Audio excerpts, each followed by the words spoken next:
Chicos, buen día para todos. En el video de hoy platicaremos sobre la visión moderna de la estructura atómica. Todos los átomos de un elemento tienen el mismo número de protones en el núcleo, pero el número específico de protones es diferente para cada distinto elemento. Además, dado que un átomo no tiene carga eléctrica neta, el número de electrones que contiene debe ser igual al número de protones. Por ejemplo, todos los átomos del elemento carbono tienen 6 protones y 6 electrones.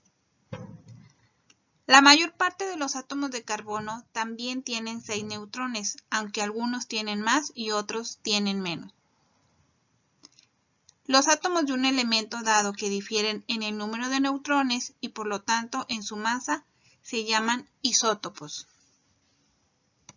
El número de protones, que se denomina número atómico, se indica con el subíndice.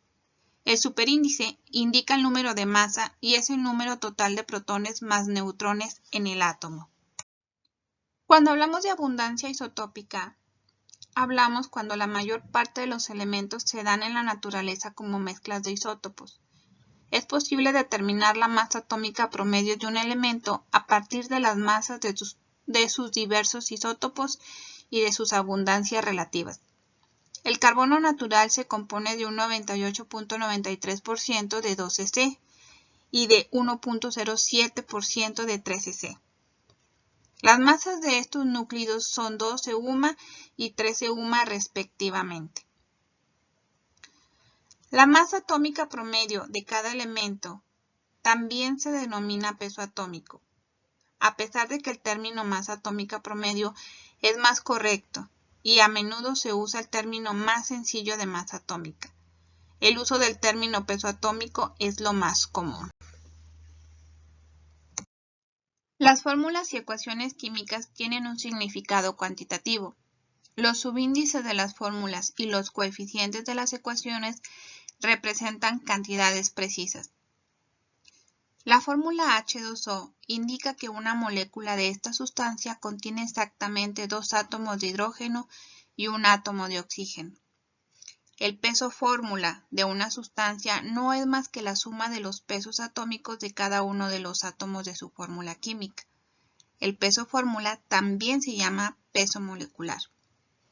Un ejemplo es calcular el peso fórmula de la sacarosa, en el cual podemos encontrar 12 átomos de carbono, 12 átomos que se multiplicarán por el peso atómico del carbono, 22 átomos de hidrógeno, 22 átomos de hidrógeno que se multiplicarán por el peso atómico del hidrógeno, y 11 átomos de oxígeno, 11 átomos de oxígeno que se multiplicarán por el peso atómico del oxígeno, dando como resultado peso molecular del compuesto.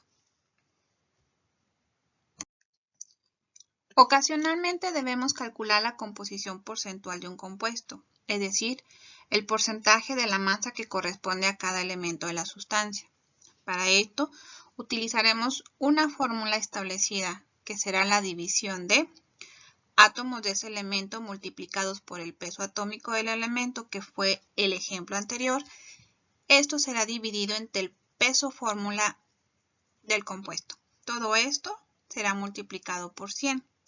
Tomando en consideración el ejemplo anterior de la sacarosa, de la composición de la sacarosa, yo necesito saber cuánto porcentaje tiene de carbón, cuánto de hidrógeno y cuánto de oxígeno. Utilizando la ecuación de la parte superior, se pueden establecer los porcentajes de cada uno de los elementos presentes y la composición porcentual.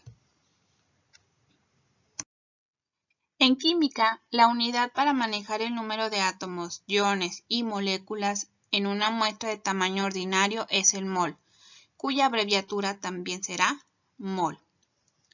Un mol es la cantidad de materia que contiene tantos átomos, moléculas o cualquier otro tipo de objetos que estemos considerando. Como átomos hay en exactamente 12 gramos de carbono 12 isotrópicamente puro. Mediante experimentos, los científicos han determinado que el mol corresponde al número 6.022 por 10 a la 23 partículas. Este número se conoce como número de Avogadro en honor al científico italiano del mismo nombre. En pantalla nosotros estamos observando un pequeño ejercicio que nos indica calcular el número de átomos de hidrógeno que hay en 350 moles de sacarosa. Tenemos que un mol de cualquier sustancia corresponde al número 6.02 por 10 a la 23. Por lo tanto, utilizamos el factor de conversión donde 350 moles de sacarosa serán multiplicados por las moléculas presentes en un mol de sacarosa.